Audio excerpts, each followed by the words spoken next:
Now, you've been doing this for over 20 years, right? Yeah. And when you were done playing, Colby, first of all, thanks for coming in. Oh, I love it. Thanks for having me, boys. Yeah. But then you worked alongside the big man, and then you've done network stuff. Look at you. Yeah, I get around. Needless to say, Jay was my first. Welcome to a special edition of Larry and Big Man. Very That's special. two-time Stanley Cup champion and Sportsnet hockey analyst Jay Caufield. I'm Larry Richard from the KDK Radio Morning Show in my 25th season. And I want to thank One Team Media's Brian Hess and Mark Cuddington producing this episode. And from Odyssey, Pittsburgh, Michael Spatchipoli. Also Dave Rourke with Rourke Automotive Group and Tom Grillish with Henderson Brothers. And we're adding one more special sponsor that's is supporting our cause here. This is going to keep you clean from now on. Zero Res, known for the great work they do residential, but they want you to know they do great work for commercial. We'll talk more about that a little later on. Go to zerorespgh.com. And we welcome our special guest, former Pittsburgh Penguin, Colby Armstrong, and hockey analyst, I believe. Oh, yeah. Now, you've been doing this for over 20 years, right? Yeah. And when you were done playing, Colby, first of all, thanks for coming in. Oh, I love it. Thanks for having me, boys. Yeah. But then you worked alongside the big man, and then you've done network stuff. Look at you. Yeah, I get around. Needless to say, Jay was my first. No, but it's been great. Like when I quit playing, made a few phone calls and asked if I was interested in getting into media and doing like radio, TV. I didn't even know what I was doing. And I didn't go to school for anything. I graduated high school, played hockey, quit playing hockey. And I was like, hey, I think I'd be kind of good at this. I'm unsure. But I think if I moved back to Pittsburgh, they have an NHL team. I used to play there. It would kind of make sense. I started working for a company or I don't know, what do you call it? An outlet out of Canada. They're the big national broadcaster, Rogers Sportsnet, and they had NHL rights deal. So I started kind of trickling in there, both flying from Saskatoon, Saskatchewan to Toronto every couple weeks was a pain in the butt. So here it's like a 40-minute flight or a 5.5-hour drive. I was like, that makes it a little easier on me and my life. And so moved back here, got in, made a call to the Penguins, and they just said, you know what, move back here. We'll try to find something for you, which was really nice. That's the Penguins, right? Yeah. That's Pittsburgh. And so slowly worked my way in here, just doing some pregame radio back in the back-to-back cup days. Yeah. Was a thrill, and just a young family at the time. We now have 4 kids, and have kind of ground my way in there next to Jay and doing other things all around media, which has been pretty great. All the while raising a family here in Pittsburgh, which has been awesome. Yeah, not only so. Yeah, we had to work. Colby's schedule was different than anybody else's as it grew on. But I mean, you gotta work. It's kind of good because how you did it, you kind of developed your style, and with whether you're at Sportsnet or here with us, and then you find your niche, and then you kind of get on a run. Then you're rolling with it. Yeah, the last few years, I would say I've been hit like different streaks where I've been like, I don't know if I can do this anymore. Like I was so tired, like traveling, and whether it's being able to call games and do color for games, which has been awesome, something that's new to me in the last few years, which I've had a lot of fun with. I get to do that for TNT as well a little bit. Which I like to do because they pay the most. Gee, what a shock. Yeah. But I've been able to do radio stuff like this, podcasts, do interviews with players. So I've kind of been able to get my hands in and around a lot of different things, commercial shoots. You got your game notes as your own podcast as well with Matt Murley, your ex-teammate, right? Yeah, we do that every Wednesday. So once a week at noon, underneath Spittin' Chicklets, which is like kind of a juggernaut hockey podcast through Barstool. But just a group of buddies. We all played together. So it just kind of worked out with them inviting us into there, which has been a lot of fun. And at first, the internet's a wild, crazy place, right? But then you're in the internet and you're living on it, and you got your social medias, which I'm kind of a boomer. I still don't get it or like it all that often. But once you get kind of comfortable in that environment, in that world, it's been pretty fun. Yeah. And the interaction with people has been really fun, and we're kind of crazy. So I think that's helped to like boost me a little bit in this crazy industry with getting other jobs or being seen more, known more. The internet's a wild place. Yeah. Well, what's different, obviously, for me, I spent my whole career in radio and television. It's very structured, as you know, with commercial breaks and all the things you have to do. But then when you get an opportunity to do this, it's a lot of elbow room. You can really talk through details, learn a lot more. We had Dave Hansen on. Oh, I saw some, though. He's a great storyteller. Oh, he's a really good storyteller, too. Yeah. And, otherwise you wouldn't have a chance to really spend that time and go deep. And he had a lot of good stories to tell. So to your point, for me, it's the quintessential opposite of morning commercial radio, where you're just boom, boom, boom all the time, where you could just kind of chill. And we want our podcast on our side to be like an hour and 15 minutes to like an hour and a half. Like, I don't know, Chicklets is like 3.5 hours. Sometimes they have multiple guests and they really get after it. But we'll go through a show, and I'm sure you guys find this too. Like, we'll just be, look up and we've already been an hour and it hasn't even felt like anything. It's kind of crazy how that happens when you're just chatting with your buddies and just kind of getting subject to subject, and you have a rough outline, but like it can go anywhere you want. And that's the beauty of kind of podcasting, exactly. Where you can kind of just like have more freedom with it in conversation with whatever you want to get on. So it's been cool to bounce around at all different places without being like classically trained in the industry. Like, everyone's like, oh, that's our EP. And I'm like, what the hell does that mean? Like, you got like all the different earpieces and the names for everything. I'm like, the earpiece. No, there's a name for that. I don't know what it is, even off the top of my head. I'm like, can you dumb all this stuff down for me? Well, the different, too, also when we're doing it, there's nobody in our ear going, hey, 15, 10 seconds, whatever it might be. We can, because there's so many times when we were on there, we could talk and roll about something, but you got to shut it down. And there's nothing worse than somebody's when you're trying to make a point and they're in your ear, counting you down, like, go, hey, we're just trying to make it work here, and double voices is never good. Try doing the weather on TV when you have that earpiece in. At the big meeting, we're going live top. Weather's important. There's a chance for some thunderstorms. Larry, we need you to do X. All right, you prepare for that. You get on. 10 seconds in, they're going, hey, we're going to wrap this in 30. I'm like, what happened to the 2 minutes you told me? But you can't say that. Your eyes kind of go like this because someone's talking to you while you're talking. Oh, yeah. And you black out. You forget if you said all the right stuff. I'm like, what did I just say? It's like, you ever been driving and you go through like a light and you're like, was that a red light? I don't even know what's going on right now because I was spaced out of my head thinking about something. And then it's like, when you're on the air, though, I'll get off sometimes and I'm like, what did we just talk? I don't even know what we just talked about. I don't know what's going on right now. That means you're right in the swing of things. So, before you go deep, Jay's going to go really deep on you. No, I will. Your experience in Pittsburgh as a player, what were you thinking when you came here? I mean, you've had experience in Montreal, Toronto, with Atlanta back in the day, but what was it like when you came to Pittsburgh? What were you thinking about? Yeah. Well, when I got drafted out of Red Deer when I was playing junior there, and our team was really good. We won the Memorial Cup, which just ended the other day. Kitchener Rangers just won their third Memorial Cup for their friend. I follow all this stuff. I'm a complete loser, but I had Pennsylvania. It didn't like ring a like. I'm like, where is that? I'm in the prairies in Saskatchewan, where I'm from. Generally have a good understanding of the United States and like what's going on from schooling. We learn a lot about the U.S., but I had no clue like where I was going. And growing up, being like watching Hockey Night in Canada, you get a lot of like Wayne Gretzky games, early, and then later on, it's just tons of Leafs. Like they just ram the Leafs down our throats on Saturday nights. I grew up a Montreal Canadiens fan, so we get some of those, but we didn't get Mario a lot. Like I knew who he was, and we knew everything about him.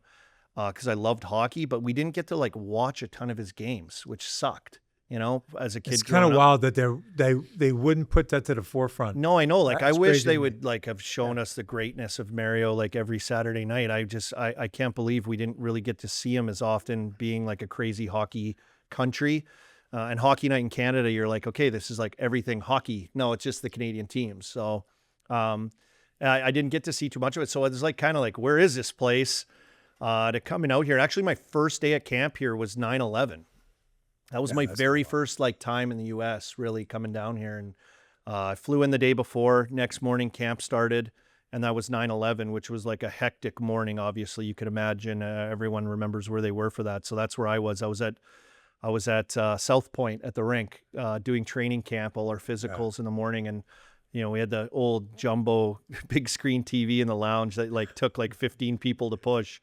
that was the TV everyone was gathered around. And I was, 18 years old, 17, 18 years old, like wheeling around, like what's going on? I had no clue, like what was happening. Like, is this real? Some guys were really upset. I didn't know, like, I was like, where am I supposed to go next? I don't get it. So it kind of was a crazy introduction. But getting here, seeing the city, like everyone talks about coming through the tunnel. It's so cool. I remember that easily, but and then like trying to get around here, like you learn quickly like how crazy Pittsburgh is for driving when we didn't have any of that stuff on our phone. Like if you can drive here, you can drive anywhere. I say that. And it was like, holy smokes, it's like a city. I'm from the prairies, man. So it's like you come here, there's houses on the side of hills. I'm like, how the hell did they build that house on the side of that hill like that on the mountain? It's so true. It's crazy to see. True. Like for me, being here new. So that was kind of my first experience of coming here and being at camps with Mario and Kovalev and Straka and Lang. Those memories are crazy. And those camps were like old school hockey. Like we had a bench clearing brawl that I was watching at camp that year at South Point. I was up to go up next and skate. And I think Mark Mortland, the old therapist in there, he told me he thought I was one of the other trainers' kids because I was like so skinny and ratty and small. But no, he's like, that's our first round pick. And he's like, what the hell's going on? This kid's going to get killed because I was so tiny. But I remember watching and there was like a penalty that led to another penalty and a penalty shots and guys chasing and then slashing and then more fighting, and then the benches cleared, and then like Dan Lacouture was fighting someone, and like Ian Moran was choking a guy out against the glass, and everyone else was fighting. Christoph Oliwat, I was like, what the heck is going on here? This is crazy. So yeah, that was my first experience coming here and doing that. But I came from the Western League, so that was kind of normal, a little bit. I've always said training camps, we've had that discussion with a couple of guys that come through here before. Training camps, when I first started, were 100+ guys. Yeah. They broke in all your teams, and there were like 3 fighters on every team, and it broken down to 15 guys a team, and there were fights all the time. And then now it's good for the game and that. Yeah. You guys, you pretty much know who the roster is going to be. Maybe a couple spots up for a battle. Jay, there was a big guy at camp, and I don't know if you'll see this. I think his name was Brian Gaffney. He was a big defenseman out of college. He was huge. He was like 6'6", probably like a nice guy and like a good defenseman and whatever. But because he was like 6'6", like everyone was trying to fight him. And we had like a bunch of guys like Wilkes-Barre in those days, like, Steve Parsons and all these guys like coming up, and they're all at camp. And I remember he left camp. I don't know if I'd have to hockey DB him or elite prospects him and see if he still played after that. Yeah. But he left with like, he was missing 2 teeth. His like eyeball was hanging out of his head. Like it was like he just got sent to the wolves at camp. This poor guy, just because he was big, and like he was on my team too, but he had to fight like 6 times. It was insane. That's what it was like. That's what it was. Yeah. That's what it was like. And then you got the preseason games to go.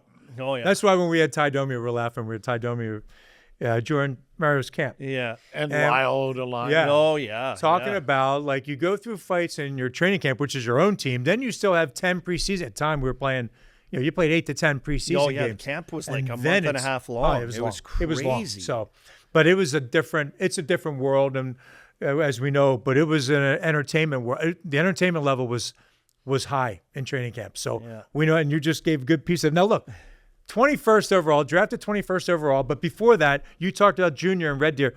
You captained the team to the Memorial Cup. I was the captain the next year, and I actually got my C stripped away in a sense. I gave it up. It was like crazy. My coach was Brant Sutter, who came from those great Islander teams. He was a young guy there, and he'd bought the Red Deer Rebels. So his first year out of hockey, he bought the franchise. So he was the GM, president, head coach. And then he took a bunch of young kids. I was included in one of those to try to like build this team. Yeah. And it happened very quick, kind of like in Pittsburgh, I guess, with the Penguins when they got, the good young core nucleus to that 2009 Cup team.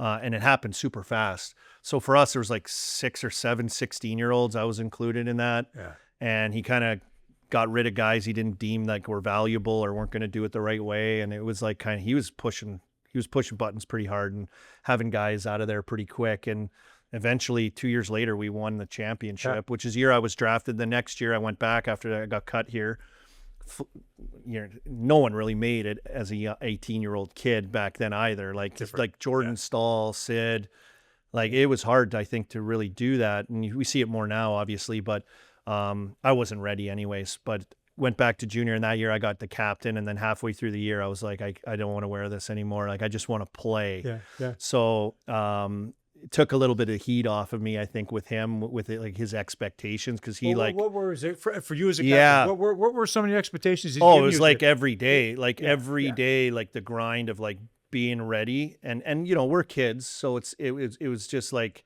you're playing junior at 16 to 20-year-old hockey players in the mini NHL virtually, the way it's set up. You played, I think, 72 games at the time. I think they only play 68 now.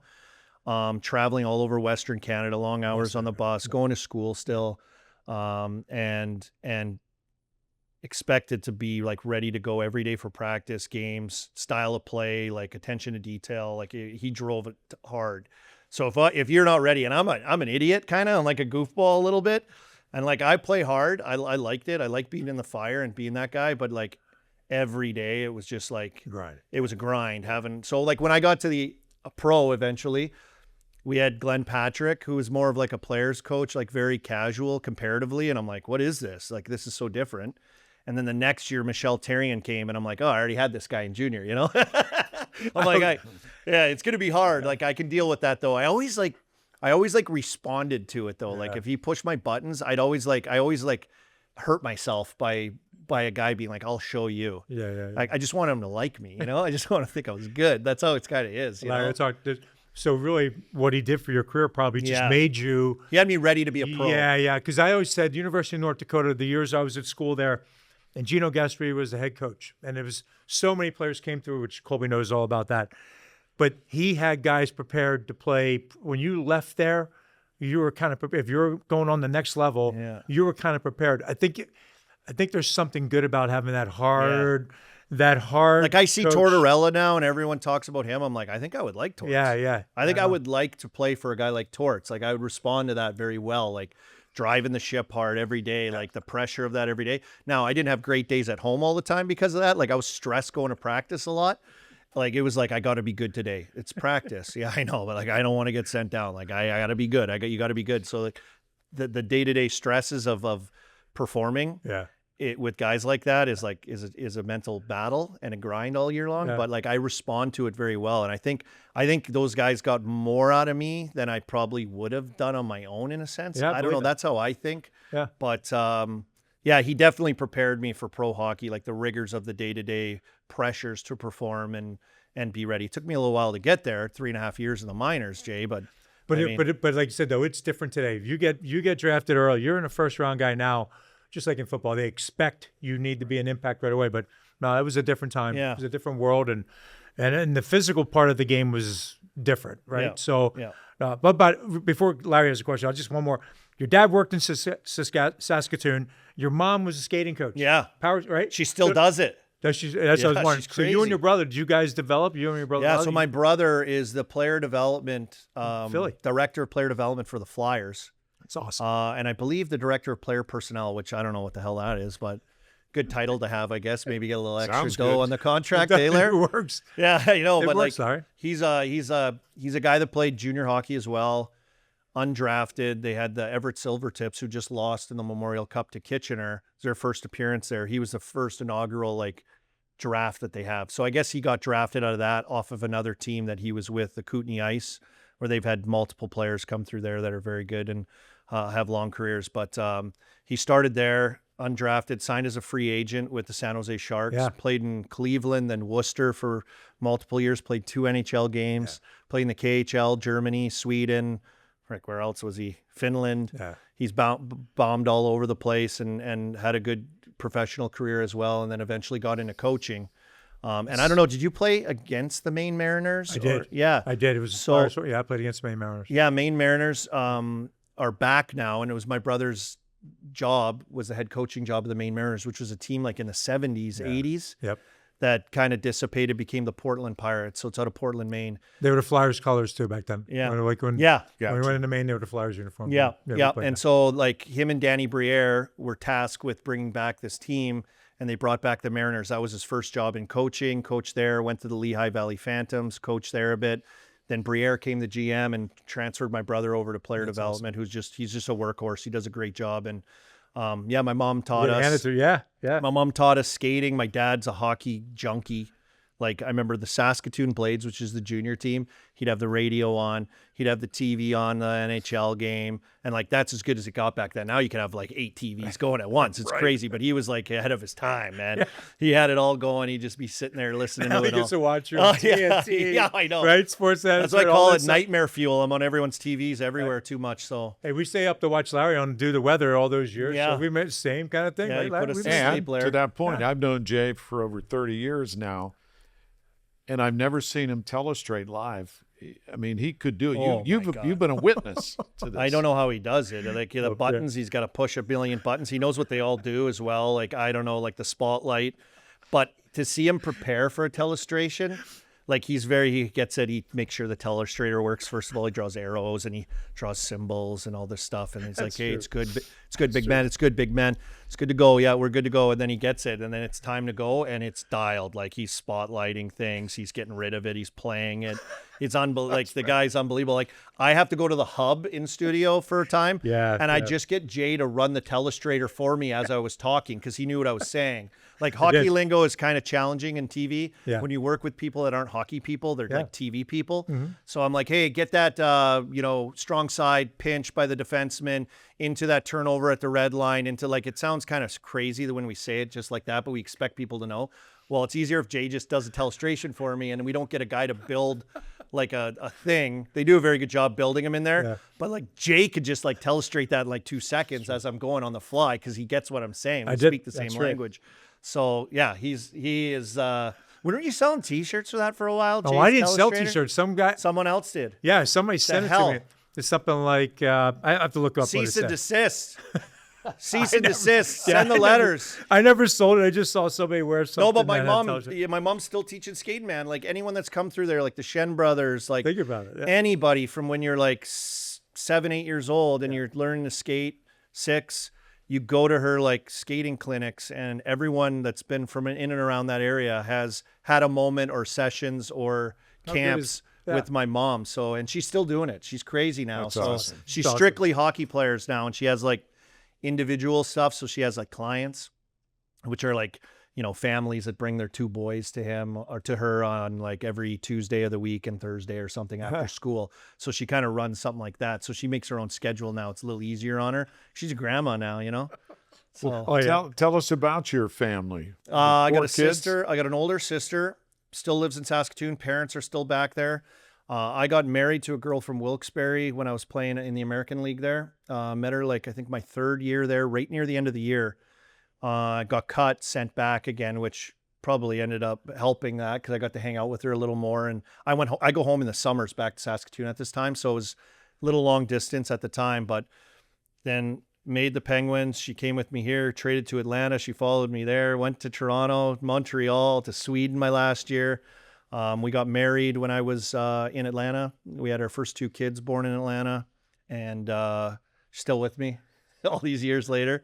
And we're back here in Pittsburgh now with 4 kids. So it's it's been quite the life. And I think the most underrated thing about in our life and work is like the wives or girlfriends of players that hang like it's not the easiest. Like they have to do like my wife does everything. She does my schedule with all 5 jobs I have and where I'm going to be, my travel, like everything and dealing with that, all my invoicing. I don't know how to do that. I remember the first time I worked in TV, I was like, why am I not getting my paychecks? Like in hockey, there's every 2 weeks, they just throw them in your little locker stall. You get your paycheck, right? Well, I'm not getting paid. I'm like, did you turn an invoice? I'm like, buddy, what is that? I don't know what the hell that is. They're like, oh, you have to tell us what shows you did, what you did for work, and give us like a receipt. I'm like, well, you should know. You hired me. You should know what shows I work. Like, I just do not get like I'm like Dave Ricchini didn't help us at all, by the way, did he? No, he was brutal. He was brutal. No help to us at all. Dave Ricchini was the guy in our ear that was like, hey, can you wrap this up? No, everyone's falling asleep. He would like say that in our ear. He's great, eh? Was he great? We still work with him. Yeah, he's awesome. And he's awesome. To that point, you have to send an invoice, Colby, there are get no my wife on it. invoices here. Just And I got a new saying too. Emails are for losers. So the email game is a new game too. Like we don't do emails in like hockey at all. So That was somewhere email. well, Yeah. how about Jay marries Alicia, who's not only a CPA at a high level, Yes. but an attorney. yeah, he's Yeah. got it made. Yeah, she takes care. That's right. But It's the same thing. It was, He's a grinder, though. He He is. puts a guest schedule. I You do. know, very. Colby knows very he- Oh, Colby he's does. dialed. Yeah. He had to hang in there with me for a week I here. did. It was all to like good. get me in here, but we got it You done. were a You got it priority, done. big You man. got it dialed.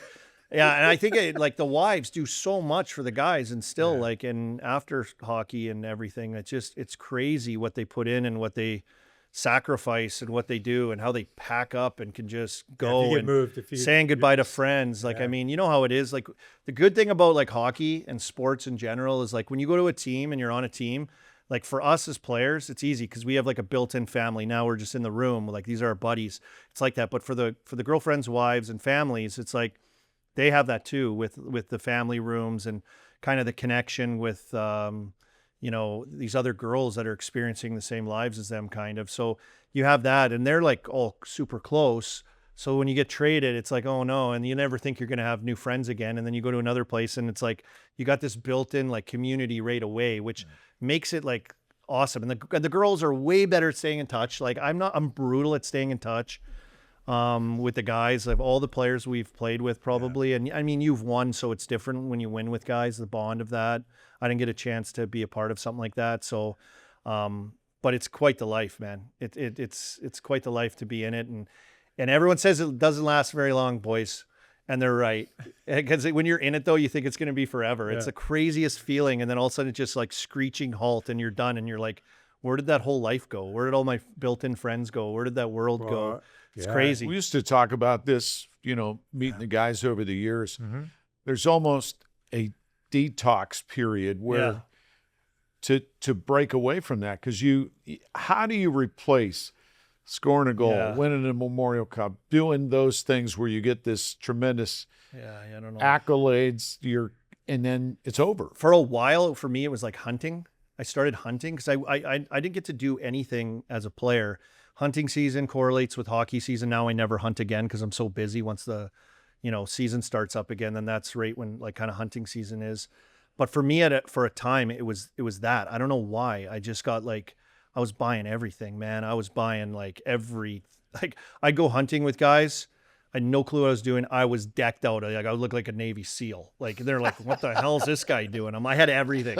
It was insane. But I don't even do it anymore. I got boxes of stuff at home, like the best stuff you could have. I mean, it's old now, so it's like the worst stuff probably now. But that like kind of like took up my brain and my time of like something I could get into. I was researching on how it works, who to talk to. I was meeting all these great people involved in that. And I was back in Saskatchewan and initially stopped. So I was like in like heaven for hunting.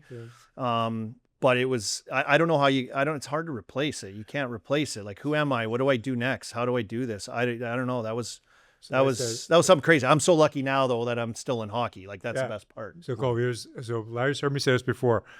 When you retire or when you're done playing, whatever it is, and then it's time like, oh, dentist or doctor? We don't even know how to set a doctor's appointment. What do you mean? You mean I just don't walk into the front door and go in and or we never. Buddy, I didn't get a physical until 2 years ago since I quit playing. Like, I mean, it's. But it's true. You never set doctor's appointments. Or dentist appointments. It was set for you. Built in. That stuff. That's what people don't think of. Yeah. My brother-in-law went to pick up some prescriptions, and he calls me on the way back. He played football. Oh, he used to be in it. Dan Marino is Larry's brother. Oh, yeah. Yeah. Just a football guy. One of the greatest of all time. He calls me. He goes, I can't believe I just came from the pharmacy. He goes, how do freaking people pay for this stuff? I go, yeah, thank you. Yeah. You have Welcome to people real doing world. that now. Yeah, welcome. It is wild. Yeah, all that daily stuff, like from invoices for work, I had no clue. Like answering emails, I'm like, I sent you an email like a week ago. I'm like, yeah, I never checked those. Emails are for losers. Like whatever, just text me. Text or call me. Don't call anymore either. Just text. Just text me. Like I'll get right back to you. Like why are we doing the like 1 month snail mail crap when we could get it done right now? I don't get it. But yeah, the real world life, corporate America, the whole thing is like getting assimilated into that and getting introduced into that is is pretty wild for an athlete that, you know, in your 30s, it's like you're getting out of high school and you're like, holy crap, what's happening? What am I going to do? It's like Brooks when he got out of Shawshank. He was like writing those letters. And the world's crazy, man. There's cars driving around. World got itself in a great big hurry. That's Brooksy. That's awesome. So you talk about, and Larry brought up, you know, your success, but internationally too, big man. I mean, you're on Team Canada, right? In the world champion. Yeah, a couple times. Not only that, but you scored a game-winning gold medal goal. I brag about that. I mean, so you have to. Why not? You got to brag about it a little bit. Let's get in, because a little hockey side of it, because we said where you're drafted, where you're at, time in Wilkes-Barre. Yeah. They have shrines of you at places in Canada. Oh, you don't Jesus. even know about. Oh, Buffalo. There might be, First Nations people. Yeah. I'm revered up there, actually. Yeah, it's crazy. No, it's yeah, it was probably my mom. I think she cried for the first time about my career over that, making Team Canada, like being able to play like for your country. World Championships, which is kind of like feels like a throwaway tournament. They do it every year. Yeah. And if you don't make the playoffs or you lose out in the first round, like Sid, he's over there right now, and they just lost in the bronze medal game, which Canada's in a bad spot right now with hockey. Brutal. Don't get me going. But to be able to do that, I got a call. I was at a Pirates game with the team here. I think we just lost out to Ottawa that year, who kicked our butts. It was our first time ever making the playoffs. What an experience that was, playing for the Star. I'll never forget that. But we're at the baseball game, and we're playing like some $1 in a hat game, pass it around. If it's your turn and they get a hit, I don't know. I'm not Canadian. I don't know anything about these baseball things. So we're drinking beers. It's a year end. It's over. I get a call on my flip cell phone. Pull the antenna up. Hello? Yeah, it's Steve Yzerman. I'm like, Steve Yzerman? I'm like, no way. I'm freaking out. It's Steve Yzerman. I'm like, yeah? He's like, how would you like to come play for Team Canada? I'm like, are you serious? Like what? Just played 3.5 years of the minors, bud. Like, you check the game notes. And he's like, yeah. He's like, well, I'm like, okay, yeah. I'm like, where is it? He's like, it's in Moscow, Russia. I'm like, really? I'm like, well, when do I have to be there? He's like, we'll have you on a flight tomorrow. And I'm like, okay. I left the baseball game and went back to my apartment at the Pennsylvania. What a great building that. I saw the Mellon Arena right out my window every day. Just it's a cool place. Yeah, I loved it. A bunch of us lived there. It was great. Like, you could like walk to the rink if you wanted to, but it made it very easy. And rushed back, packed up all my stuff, and went right to flew to Moscow and joined the team there. And it was amazing. We didn't lose a game. Our team wasn't like star-studded at all, but we just played really good hockey on my first time ever playing on the big ice too over there, playing against all these countries, playing for your country. I remember I asked Steve Yzerman, because we'd been off for like 4 or 5 days at the time. And I was like, hey, I've been off for a few days, and like, not going to lie, I'm like drinking right now at a Pirates game. And he's like, don't worry. It's like riding a bike. You'll be fine. And Steve Yzerman said that to me. I went from like being anxious, like, oh my God, how am I going to do this? To like, oh, Steve Yzerman said it's going to be. Steve says I can do this. Yeah. Steve's like, no big deal. So I'm like, okay, I can do this. And it was an amazing experience. Wasn't Jonathan Toews on the team? Toews was like 18. He played World Juniors that year, and he was like half wall in the power play for our team too. He was a stud. Yeah. Take us to that goal though. It was it was my only goal of the tournament. I played kind of like down in the lineup, like fourth line. I actually played. Jordan Stahl was there, so a teammate of mine from that year. So it was like me and him. I was actually on the line for a brief moment with his brother too. So it was the Stahl brothers and me. And I played sparingly, killed some penalties. But I got the puck coming across the blue line kind of a little bit late. I was with the Stahl brothers on the line, and I just gave my Patton a little half clapper shot, just little pull it back and it right over the pad of Kari Lehtinen for Team Finland to make the score 3-2 at the time. Yeah.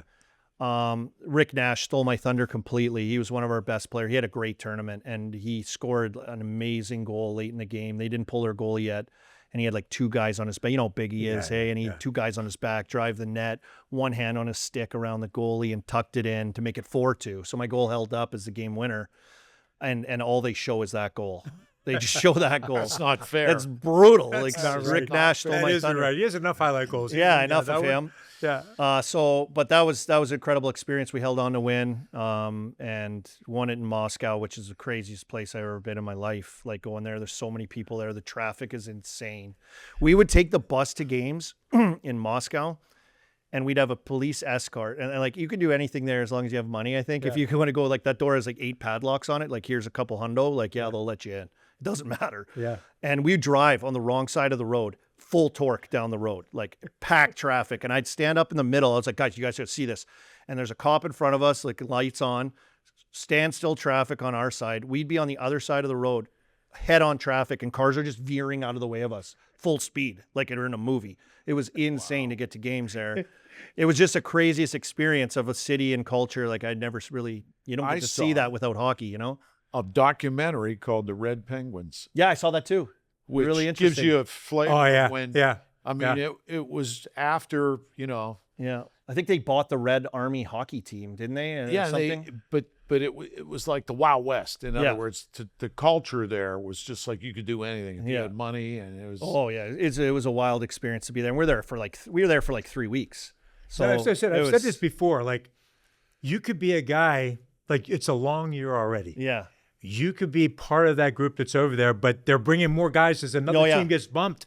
You're sitting in Russia, and you think you're in a lineup. Next thing you know, somebody else comes in on a team that got bumped in the first round, and you might be on the outside looking in. Like, we had guys that played in Europe that were on the team that were Canadian guys that got bumped because NHL guys kept coming over. Yeah. And they were there and they played from the start. So they were with the team for like a month. And, you got guys that come in for 2.5 weeks. Great experience nonetheless. Like, it was awesome. I got to do that twice, though, in Russia and in Switzerland, where the tournament was just this year. And, that's hockey. Hockey gets you to meet like the best people. I'm Marty St. Louis in Switzerland. I played with so many great guys and experienced like different guys. That's why I was like blessed to play on different teams too. Like, I know Sid's been in one place, and Gino and Tanger, and some of these guys have these great careers in one place. And you end up playing with a lot of guys if you last that long, yes. So your teams are different more often than not most years. But like, to be able to go to different cities and meet different people and have all these different teammates and experiences. It's been it's been an awesome career to be able to do that. I finished in Sweden for a year there. Was wild and crazy to experience like hockey culture there and what that's like and living there. It's crazy. I have a very personal question. When is the last time you had your air vents cleaned at your home? Oh, we got to get a sponsorship read in. We got Zero Res coming. You're spell good. It forward, spell it backwards, spells the same. Jay told me. He's on top of it. You can't get anybody. Sharp. Yeah. No. Actually, Zero Res, who I've known since they had one truck. They do a tremendous job. And yes, you can get your air vents cleaned at home, but they want you to know they also do commercial work, and not just carpet, whatever it is, tile, grout, upholstery, area rugs, mats, surface flooring, and air ducts. That's your well, your you know what? home's I got yours. them to come in and they did mine. And what happens if you don't do it for a long time? I bought a new house and you see like black stuff up against the walls on the carpet start to show up. And they told me that's because you need to clean your vents more. And I didn't know that. So we got it squared away. We're dialed now. Got the vents clean. Zero Res does a great job. Great sponsorship. See, it's a great spot. Yeah. I mean, when we're looking at all this, I tell you, Colby, we're listen, we're dancing around, but I got to go quick back to your mom. She had to be thrilled. If she cried that you were just on the team, you get the game-winning goal, and the goal. That was her most proud moment. Okay, you got to be. Okay, so. It was her most proud moment. And, it was like, I'll tell you, we lost the next time I went a few years later in Switzerland. We lost in the gold medal game like 2-1 to Russia, which is like a hockey superpower. And before I was in Moscow, I didn't know, and I know politically, like with Russia, what it is now, but like I thought we in Canada loved hockey the most. I didn't think any countries like did it the same as us or felt the same way about the game as us. They lost out. We played Finland in the gold medal game. There was people crying everywhere in the streets, like fans and people. They were crying, and I was like, oh my God. Like these countries love hockey as much as us. It was my first time being able to experience like what they feel for the game in these other places. So the next year we're in Switzerland, they beat us and they got guys hooting it up and like, Kovalchuk and this Radulov, I think he's still playing, like twirling his stick and whooping it up, and they beat us.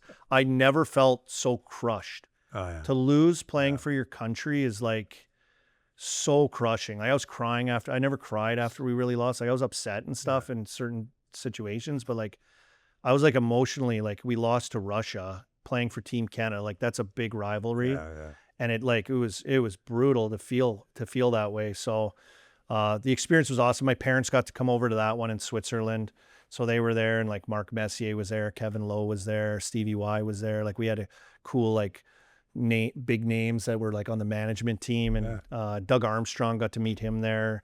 All great people. So it was kind of cool how they insulate the families and how we're all like one giant team when we're there.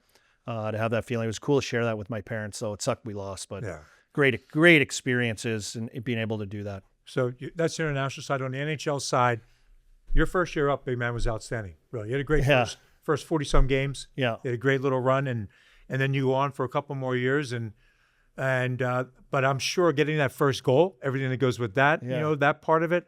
But I find when you have a run, you come up in your 40-plus games, you have 40 points in that first little stint.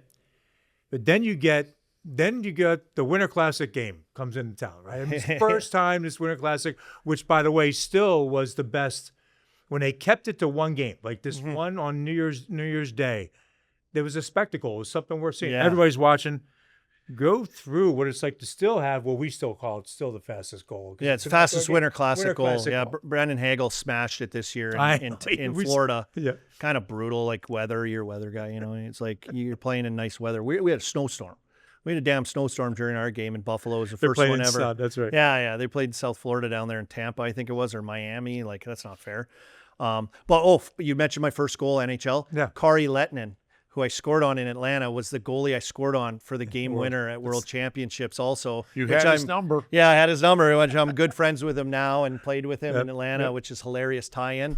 That game in Buffalo, though, the next year was crazy. Like, I remember we got asked to do that, which was smart because we had Sid and Gino and, this great young core starting to come around. And going to it, though, and like watching the ball drop in Buffalo. Have you ever done that? No. Out of my hotel room. It's kind of like in New York, but like we're way worse. And I like ball drop. I've never had anybody ask me. Because we did it. I think now they do it on the like 2 days later. They do it like on the 2nd. We did it the next morning on everyone's hungover on the couch or whatever it is after New Year's. We did it the next day. So it was pretty interesting, and I didn't know what to expect. I didn't know what it was going to be. I remember thinking like, I can't believe this. Like, I had to ask, like, does this count as a real game? Like, is this not like a fake game, like an exhibition game? Like, this is real? Yeah. Like, no, like the 2 points are real. I'm like, oh, okay. I had like no clue as we're like going to this like spectacle fake hockey game, which is now like kind of built into the NHL schedule every year as like a mainstay thing. Yeah. So it was really cool to be a part of that and be a part of like the experience of it in Buffalo with their fans that are crazy at a football stadium, which is like Bill's Mafia. Was wild, plus the weather, like the Buffalo lake effect weather that we had, which was in like, we flew home after the game and got home. My wife and all the other girlfriends and everyone did not get home until like 4:00 in the morning because they took a bus up there, and to get out of there with the snowstorm and like it was chaos for them to try to get back. I remember being at home like laughing at her, like, oh my God, you're still there? Like, what are you doing? But great experience, totally cool playing outdoors like that. It was wild. Plus the amount of snow we had. I remember the game just like taking forever. We had some ice issues and snow removal issues, and then scored the goal in that game, fastest goal, like 21 seconds in. And then Crosby stole my thunder with the shootout winner. So Rick Nash and Crosby stealing my thunder. It went down to a shootout. People got more than they bargained for. And then the NHL got like the wonder kid to score the winning goal, jumping in the air like a kid with his hair dangling over his forehead. With the snow. With the snow. Yeah, the snow globe game, I think they call it. So as a fan, it was really cool. I mean, part of the outdoor attraction is you got to deal with the elements. Yes. Now. And so as a fan, since we won, it was great. Yeah, turned out great. I think for that experience, for the league to kickstart it to what it is now as like a mainstay thing. Now they have the stadium series and all these other ones that have come off of it. There's lots of conversation. We have too many outdoor games. That might be in a conversation. Maybe we do. I think truly though, if they kept that Winter Classic game that on New Year's Day, just like you were saying, where people, that's still now. I think there is. Does it not mix up with like bowl game? Isn't there like a bowl game there? Or like used to be, but that was always. Remember that was nighttime. It's a main bowl game. Back January 1st used to be a. Well, Larry, you travel on the bowl game side. Oh yeah. Now those days don't even matter anymore. They get the playoffs, so it's different. But yeah, I think it could. But I still thought the afternoon. I thought that was. People loved it. Yeah, and how many has Pittsburgh had since? They've played at Heinz Field then. Yeah. Twice. Twice at Field, but one wasn't a Twice. Winter Classic. One was the Stadium Series one. A Stadium Series, yeah. Yep. Did they play? They may have both been Stadium Series games. Oh, maybe they were. Yeah, maybe That was they a were. game Sid One got was hurt at. Washington. Yeah. The first one was Washington. Yeah. Then it was I Philly. just had a flashback, Jay. I produced the Pitt Football Radio Network when I was a young guy out of college, and they had a bowl game on New Year's Eve at the old Astrodome, the Blue Bonnet Bowl. Oh, yeah. They love how they have these names for them. I used to love the Pool and Weed Whacker Bowl. Yeah. They don't have that anymore. Well, being a Canadian kid coming down here and being able, like my first year here too, was Steelers won the Super Bowl. Was like, talk about like it being like that, like American, man. Like I'm in the States. In Wilkes-Barre, I became an Eagles fan. I was like, because they were just down the road. They had Terrell Owens. They had McNabb. Terrell Owens like working out in his driveway. I'm like, this guy, what a beauty! Like, this is unbelievable. Before camp, I remember. Remember that he like left camp and he went. He's working out his You're driveway. talking about Jay or? Yeah, I know. Yeah, Jay used to do that too. Jay originated that. Yeah, Terrell Owens just stole it. But it was. Then I came here and I went to my first Steelers game. The stands were like shaking and like the city energy about sports. You just get sucked into it, and the team was good and won. And it was just like, I couldn't believe it. I felt like that was like the most American feeling I maybe have had when it was like they won, and feeling that in Pittsburgh, how they love their sports teams and like how the Steelers are supposed to be winners like that. Yeah. I was like, man, this is so cool. And obviously hockey started writing its own story through that era as well. So that said, like you playing in Montreal, to your point, oh my God. I mean, as a kid growing up in Canada, loving that team and being there. It's like religious that's what they say. It's like a religious to put on feeling. that sweater and go out and play. Yeah, well, to the fans, you know. The crowd, by the way, and you get back to being there. I just want to say, the crowd in Montreal, I don't know, did anybody not have an away jersey? No, I know. The whole building was red. It was unbelievable. I got to play in Toronto, which is like a marquee organization in the NHL and big in Canada, obviously, center of the hockey world. I played there for 2 years. I grew up a Habs fan as a kid, though. I don't know. It's kind of crazy being from Saskatchewan, cheering for Montreal Canadiens. Like everyone was like Leafs, Oilers, Flames at that time where I was. And so I felt like I was on an island, but they won the cup in 93. That's the last cup Canada's won. And so I was like, I was 11 years old. Like that was the greatest year of my life, right? My team won and I was like by myself cheering for them. So to end my career, NHL career, playing there and feeling what it feels like to be there, like it's just such a different feeling than anywhere I've ever played, for the reverence they have for the jersey, for the players when you play there, for the team. It's like it's just different. It's different than just playing hockey on a regular team. It's like it's a different feeling completely from like hockey culture to like what it means to that city and fan base. It's I don't know how to put my finger on it. Fans, you're walking in the streets, they know who you are, they know everything about you. Oh yeah, I didn't even play a game yet because it was a half shortened lockout year, so I only got to play half the year there, which sucked. But I was going out to see Montreal. We had team dinners set up and buses for the wives and girlfriends. We were training. We weren't allowed in the facilities, so I was renting a house and working out with the boys in the morning, and it was just dragging, wasting time almost. It was just getting annoying. So we'd set up dinners and we'd go out and see the city, and it was beautiful. It was a great experience to get to know Montreal. But like people were like buying me drinks and stuff, and like knew who I was. I hadn't even played a game yet. I didn't put on the jersey yet. It was a lockout, and it was just that's the kind of place it was. It's kind of like Pittsburgh. Yeah, like it's a smaller downtown area with the water right there, the river. And their sports teams are like the center of it, Montreal being just the main sports team. But it had a really similar old city vibe of like what Pittsburgh kind of is with their sports teams and the city layout in a sense. So it was like super comfortable for me and the wife to go there and feel that, because it's like, it was kind of like we felt it already being here with what they do and the feeling of community and sport and everything that happens here in Pittsburgh. So I love my experience there. It was my last year in the NHL, but it was like my childhood dream came true. What a way to go out. Yeah. And we made the playoffs too, so I got to come out during that and hold the torch at the start of the year, because I do that torch thing. Yeah. I mean, it was an incredible feeling. Like Toronto is very corporate, sold out. Fans come, suits, sushi down in the bottom bowl, start the period, no one's sitting down yet. It's kind of quiet. in Montreal, all the people come. It's the same thing, but they put a jersey over their suits. You know, they come ready to be a fan. Yeah. Faces painted, the whole deal. They sing, they chant, they feel the game. Like when it's time to cheer more, they can sense something's going to happen. You know, like Mike Lang's voice, how he could just call that game when it was getting there. That's the crowd. The crowd there does. It rises. It rises, and it feels like how the game is feeling. So it's, that was a great experience, and be able to play for like the Leafs and Montreal. That kind of kickstarted my ability to be able to do TV post career, playing for those franchises. Kind of people knowing who I was from that a little bit, and getting to do some panel work. First time I ever did TV was here in Pittsburgh. I was playing in Atlanta the year I got traded when the Pens lost in the Stanley Cup final, and they called me at Sportsnet up there, and they're like, "Hey, we were thinking it'd be great if you came and sat on our paddle for the finals." I'm like, "Well, what do you mean? Like, that's not great. That's torture." And he's like, "No, we're going to be in Pittsburgh. Like, you're going to be on site. We'll have you down there for games 3 and 4, or whatever it was. I forget if they had home ice or not. I think it was 3 and 4. And I was like, "Okay, hold on. I got to think about this." And I like took a while to think about it. My wife's like, "You should do it. It'd be great. It'd be a great experience. We can go back to Pittsburgh." We still had our house here. So I was like, "Okay, I'll do it." And I came back here. I sat on the panel. We went over for the game. I was sitting in the press box. Jeff Jimerson started singing the national anthem with Stanley Cups going all over the place. I just broke down, started crying.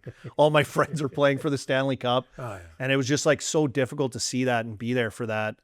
And see like the logos and to hear the fans in the Mellon Arena, man, what a place. I loved the feeling in that place. I loved the sound in that place. I loved the crowd. There was like nothing like it. It was one of my more favorite experiences of like playing somewhere, just because that's why I ended up back here too, just because of the vibe of the fan base and the Mellon Arena feeling, and then like in the community, how it felt like a small town, but we were in like a cool sports city that had all this stuff. I don't know. I miss the Mellon Arena. Yeah, I miss it. You mentioned something, you just touched on it, like that experience of being, look, we've all been through most players have been through where they get moved one way or another. But you kind of just touched on the feeling that you had when you were back there and their guys are playing. Yeah. And you're playing. What was that? What was that emotional? Well, first of all, sometimes you can be caught off guard. Like you have no idea. Oh, yeah. I didn't know how I was going to feel. And then I got in the rink and the fans were going. It was electric. Yeah. Like I'd never been to a Stanley Cup final. I'd never experienced that as a fan or a player. So I was like, oh my God, like this is pretty wild. Here, like with people I know and all these guys out there, like I know all these guys, like this is crazy. And then, I don't know, for whatever reason, I remember Nick Kyprios, he put his arm around me, who I was working with at the time, and he did Hockey Night in Canada and everything up there. And he's like, "Don't worry, buddy, you'll have your time. You'll have your time." He was like rubbing my back. And I just couldn't control it. It just kind of came out of me. It was this crazy feeling. And I loved the guys there. I loved our teams. That was like the best time of my life with the team we had here at that time that won in 2009, and probably expected to win more through that time. But it was like we were just such a close group. All of us played in the minors together, majority of us, until Sid and Gino. And, you know, we got Fleury and Stalzy came. But, like, we had all, like, Scuderi, Orpik, myself, Talbot, Whitney, Malone. Like, you go down the list of all those guys mixed with, you know, some good veteran guys that we had. Gonchar, Recchi, Gary Roberts, John Lee Leclerc was there for a bit, Lyle Oldline, who you mentioned. Like, we had, during that time, some really great guys as well. But that group was special. Like we were like a family. It was so that made it even more emotional because those guys were like all my best friends, you know? So that was crazy. I can't believe I put myself through that. We talked about the rise of the audience, and still remember when Mario scored that goal against Minnesota, right? Yeah. Split the D. Oh yeah. You could, that to your point, it just goes up. Was that Rich Pilon, right? Rich Pilon? No. That was when he did that statue as the Islanders. It was Sean Chambers and Neil Wilkinson. Were those two defensemen that he danced? For Minnesota, and he scored on John Casey. Who assisted on that goal? That was Borky. I had the assist on that, yeah. Yeah, Borky tells that story of Mario going, yep. Yeah, that's it. And you just heard that. And you just, right there. You just throw it to him when you hear that. I said, honestly, Colby, I got to tell you, when you watch Mario, I said, he takes the pass on the backhand and he gains speed. Like it wasn't like, it's not the norm. It's just not the norm. Like it was a far reach back, pulls it forward, but the building was getting as he's going through the neutral zone, and it's 1 against 2.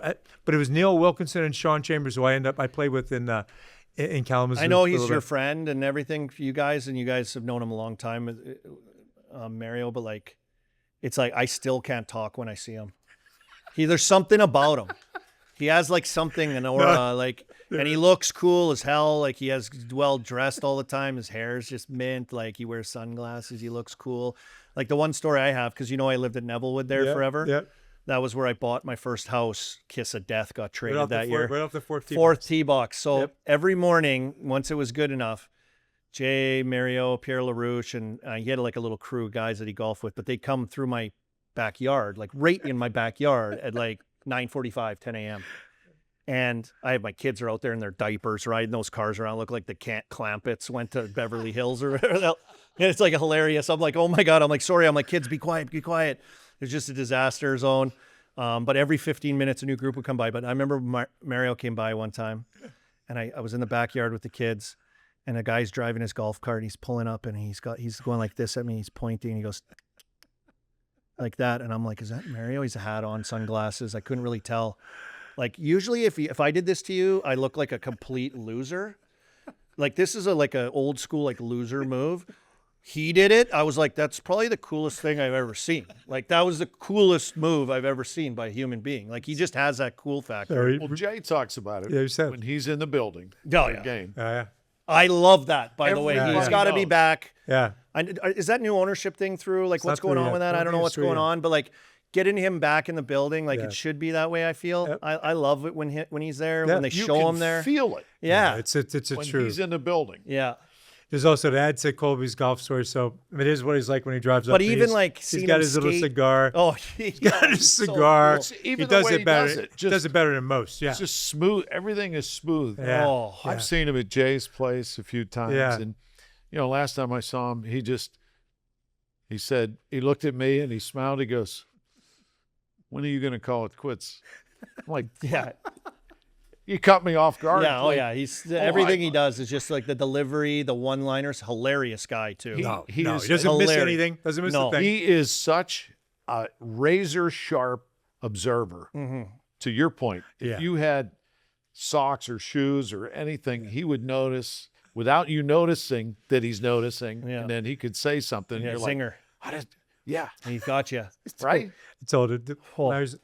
So Rob King we were golfing one time, and Rob King, we got up on the first tee, and Rob's glove is really beat down, and I know Mario looked at me, and I'm like, I just went like, yeah, it's bad, By the time we get to the first green, we're putting, and I didn't even see when he did it, but we come back, and Rob on his card was a brand new glove that was left for him. Mario doesn't say anything, but Rob's like, really? I go, Rob, the glove was bad. Yeah. He needed a new glove. Your glove But is Mario does it. unacceptable. You don't miss anything. He doesn't miss anything. No. Nothing gets by him. But he does have that. He does have that aura about him, and it's everywhere. And you talked about it in the building, Oh, Larry, how man. you said it. He's got a wicked sense of humor. Oh yeah, I played on his line at camp though, one of my first few camps. So be able to be on the ice with him for one. And you mentioned like how fast he's going. He looks like he's not going fast. It's because he's like 6'5" or whatever he is, and he's smooth. He's so smooth, but he is flying by guys. He's just casually flying by guys. And I remember I was on his line though, and like I couldn't even pass him the puck. I was so scared to pass him the puck. That was the most nervous 10-foot pass ever in the world. But everything. So I share this one story about Mario all the time. Like we're at camp, the camp session ends, and everyone's doing like half moon shooting. And so a guy's in the corner, he passes it around the horseshoe, and you just take a long range shot on the goalie. Well, I'm standing next to Mario. He scores like every time, and I'm like, ask him a question. I'm like, fucking find out how he does it. So I'm like in my head, so I'm like, excuse me, Mario, can I ask you a question? He's like, yeah, sure, kid. I'm like, how do you do that? Like, how do you score every time? Like, what do you do? like actually a really smart question probably, but like kind of dumb. But his answer was just like, this is how easy it is for him. He goes, well, kid, first I take the pass, I take a quick look, and then I shoot it. And I was like, oh, yeah. And I just like wheeled away, and I'm like, he can't even explain how good he is to me, the pigeon. I thought he was gonna give me some like knowledge. I take a look, I take a quick look, and I shoot it. and his shot too. He had like this like Oh, big man. he had like this like I wouldn't say like, it's kind of like a lazy like kind of like his paddle, and he would just kind of like fluff it off The of long there. blade, yeah. It was crazy how he shot it. It was just like kind of slow, and it just go through the goalie's arm and in, like it just trickle through and in. Like he just knew where to put it every single time. And I was like, I'm gonna ask him how he does this, and he couldn't even say. He just does it. He's just that good. First #1 CHL player in history named by the CHL the other day too. Yeah. So out of all the guys, like Gretzky played there, Sid played there, he was #1 for his career. Just crazy awesome. numbers, crazy career, crazy numbers, and what we missed with the injuries and illness and everything. And I mean, it just, I still today, I just can't even, like when I see him still like, and he lives in Pittsburgh and he just like wheels around town and he golfs around town. People for the most part respect yeah, his humility Yes. because he never beats his own chest, never has. He does what he does, and he does it with such class. Yeah. People for the most part just leave him alone. Yeah, like which you is show why up- he's still here. you show up somewhere, you just see him. I'm like, I can't believe he's here. Like, what's he doing? He lives here. Yeah, that's how it is. It's normal. Tell us about your kids before we. Oh, I've got a son. He's 15. He's going to turn 16 soon, and He's he a player. plays hockey. Yeah, he's on his way. Took a big jump this year, and he plays out in Rhode Island. Though he plays at a program called Mount St. Charles in Woonsocket, Rhode Island. I never heard of this place, but it's one of those like academy, like hockey factory places. So we had sent him out there the last 2 years. So 14, 15, he dormed, which it's crazy there. The dorm is connected to the school. It's only the hockey guys that stay in these dorms, and they have like multiple age groups of teams there. So it's just like, Animal House, I imagine. And you go in from the dorm right into the school because it's connected. So they eat there, and the rink's in the parking lot, so they don't have to go anywhere, get in trouble, do anything. So that's been a really cool experience for him. It sucks for me and his sisters. He has 3 little sisters. A great brother too to 3 little sisters, and me and the wife are like, I can't believe we're doing this, sending our kid away at this age. It's crazy. And then he spends all summer too, like a lot of it training and skating. And he was drafted in the Western Hockey League where I played. There's like a rule. They had like a grandfather rule. I didn't know about it till my brother told me. So he could pick if he wanted to pick the OHL in the CHL or the Western Hockey League because I played there, even though we're not in like their draft region. So I think they call it like a legacy pick or a legacy rule. So he can declare himself there instead of the O.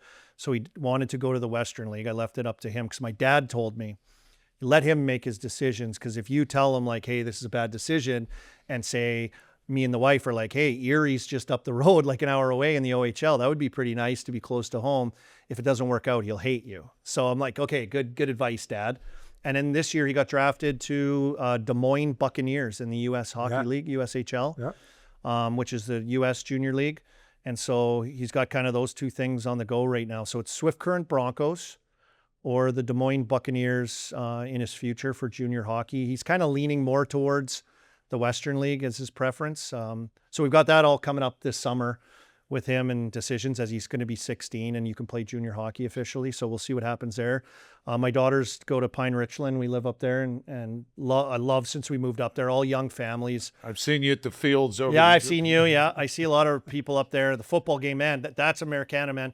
I went to my first ever like Friday Night Lights a few years ago for football because my daughters do the cheerleading. Let's talk about like a sacrifice as a father. You got to be there to watch all the little kid games, but they do one night every year. They do the cheerleading thing where all the cheerleaders get to go and like it's a giant Pine Richland cheer festival virtually for the game. But to be there, like the whole neighborhood's there. It's just incredible. Like the community, like I like we don't have this in Canada. It's crazy. So to be a part of that, to see that they do cheerleading, lacrosse, we're really busy and then summer hits and it's all hands on deck and we're at Treesdale Pool all the time. And ice cream sandwiches on my bill like crazy. And it's, we had a pretty full summer and there's so many young family. I've met so many great people from here because of like youth sports, because everyone does youth sports, whether it's girls or boys sports. So I've met like best friends, and families. And it's been a great experience raising a young family here in Pittsburgh and living here. And we get awesome summers. I love it. I suck at golf. I wish I golfed more. My kids are young though. I blame them for my score. I haven't golfed with Jay yet. I don't think we've golfed together. No, yet. we haven't, but Just we've been make around. sure you have a new glove. I'm a horrible. Yeah, I wasn't. I don't wear a glove. No, Maybe that's even even our better. problem. Babe, I know you. Real quick, and I don't know if you got. What is your best prank? What of one you've been through or set up? Oh man, which one would you go with as one of the best ones you've had or been a part of? I always loved, and I thought it was a lot of work, but I loved the hotel room one. I love that one, and like Fleury did it a lot. But it's amazing when you see it because of the work that goes into it. Like first getting the guy's hotel room key, which is probably highly illegal, getting into his room, and then completely emptying the room and setting up the hotel room exactly as the room should be. Lamps, side tables, dress, like the whole room is in front of the lobby area of the hotel room. When you pop on your floor, your room is in the hallway. Like it's beautiful. Mood lighting, the lamps are on. The detail the work that goes into that is crazy. I love that one personally. I never did that, and I never had it done to me, but I know guys that have, and like to see it is insane. It's like, what do you do? Yep. What do you got to move your whole room back in? Like that's a lot of work. Like that sucks. I remember my apartment in Wilkes-Barre, they call it a tornado. I don't recommend doing this to anyone. It's a nightmare. We had some people over to my apartment, and they tornadoed my actual apartment, which is like mattresses upside down, every clothes hung up or in the dresser, like thrown, like it just looked like a tornado hit my room. So at the end of the night, we were all hanging out, drinking. Yeah. I go in there and it's like, I'm going to bed. Like it's night over and my room is a disaster. Destroyed. So that's a mean one. That's a really mean one. That's a bad one. The nice setup outside the room is classy. The classy one. But I was more of a chirper, I think, when I played than like a pranker. I was more of a chirper, like the peanut gallery sideline in behind guy with the one line over the top, or, you know, just something like that. I never stopped. So I miss that part of it too, like hanging out with the boys. I actually got to do that. Bugsy was back here with his foundation, his family, Malone Family Foundation. We went golfing and just all of us just sitting around. Andrzej Kopitar was in town, who just recently retired. He came there. And it was just like ex-players, and Big Diesel from the Steelers was there with the boys hanging out. He fit in like a glove, awesome. Man. I love that guy. Yeah. Sean Sweezum was there, another ex-Steeler that does a lot of great work with girls hockey here with the Penguins program. Awesome guy. I'm friends with him now too. So they all live here, but just to sit around and like joke and make fun of guys. And like, you don't get to do that too often. So that was a great throwaway afternoon for me of being back in the trenches with the fellas, having a good time and playing some cards and having some laughs and being able to do that. So I get the same feeling doing this with you guys. Well, it's great. You're still connected to the game and to keep your hand in it that way, like Jay. Yeah. Oh, it's been awesome working with Jay. He organizes a lot of stuff when I worked with him. And suits. Oh, I mean, the guy looks like $1 million. I always say he looks like his years. hair is perfect. He's got, I always said, chiseled jaw, like just jawline amazing, like just looks perfect. Like I started putting on some makeup, and you know this, like you put on some powder for the shine. I should probably have done that now. Jay never does. I don't think he just like perfectly tan. I thought they worked on him for half an hour. No, I know. It's a lot of people think this is a fake nose, Larry. This is not a fake nose. This is my real nose. They think it's makeup, but it's real. It's on my cheek, yes. But it's been a thrill to, you know, get my feet wet working with him, getting on the TV side, doing intermissions, pregame shows, postgame shows. Are you doing great, man? I am having a blast. Yeah, covering the Penguins has been awesome. Covering the NHL and the best league in the world too has been. Who's going to win the cup? I think Vegas is going to win. I don't know why. I just think star power factor. They have like Marner. You know, you go down the list like Stone, Eichel. Eichel's amazing. Yeah. And those guys are all 200-foot solid players. They check well. And how big are the Golden Knights too? Like they're monsters. They're decor. Yeah. Carolina plays that smothering game that they play. Vegas does too, though, Jay. And I just think like the star factor, the 200-foot game of some of their star players is going to be the difference. And Carter Hart's played really good for them too. Yes, but unbelievable. Yeah, so hopefully a great series. Yeah, I think they'll match up great. Usually I say Carolina's kind of boring. Like a lot of the games that we've done, I'm like, oh my God, these guys, like it's just the same thing over and over. And I got nothing else to say. Like you keep doing the same thing. Like I used up all my fastballs here. But I think them going head to head against each other will bring us a good Stanley Cup final. So who expected them to sweep President's Trophy champions? And I know they were pretty banged up, but it's been a good year. It's been a good playoffs too. And so I think the two best teams are there when it's all said and done, you know, with the way they play. Agreed. Colby Armstrong, appreciate it. Larry and the big man, it's great to be here. Love the clips. Keep up the great work, boys. Love what you're doing. And your guests have been awesome too. Love the stories and everything that you guys are bringing to this and the Pittsburgh flavor. So. And your podcast? Game Notes, Wednesdays at noon, live on Chicklets YouTube. So we get the live chat involved. I mean, it kind of runs the show a little bit sometimes. I get distracted. But yeah, kind of cool how you build a community, you know, and I'm sure you guys are seeing that too, doing this. It's been crazy to get kind of into that Chicklets world and Oh, it's awesome. being in and around it. And we just do hockey. So it's just the game. opportunity. Yeah, it's been awesome. It's been a great little extra feather in the hat kind of thing of another type of media. Yeah. I'm doing the same thing, just talking hockey with the boys. Well, good luck with your Thanks. summer. Colby, Thank you. thanks, man. Thank you. Appreciate it, boys. Appreciate it, though. And thank you. Follow us on social media, especially our YouTube page. And want to thank One Team Media's Brian Hess, Mark Connington for producing, Michael Spacciapoli from Odyssey Pittsburgh. Also, Dave Rourke, the Rourke Automotive Group. We talked about lifetime state inspections, oil changes, engine warranty. Dave, they're fantastic from beginning to end. And Tom Grealish, Henderson Brothers, we always have a little bit more to add about them. And also, we have another additional new sponsor that's with us. Yeah, first since 1893, Tom Grealish has been working with Henderson Brothers. Not really. Just go to hendersonbrothers.com. Trusted for your business, most importantly for you. And we welcome and thank Zero Res. Log on to ZeroResPGH.com. Make sure if you have a business, their commercial side, but they'll do a great job either way. And we thank you. That's this edition of Larry and Big Man. Colby Armstrong. That's a wrap.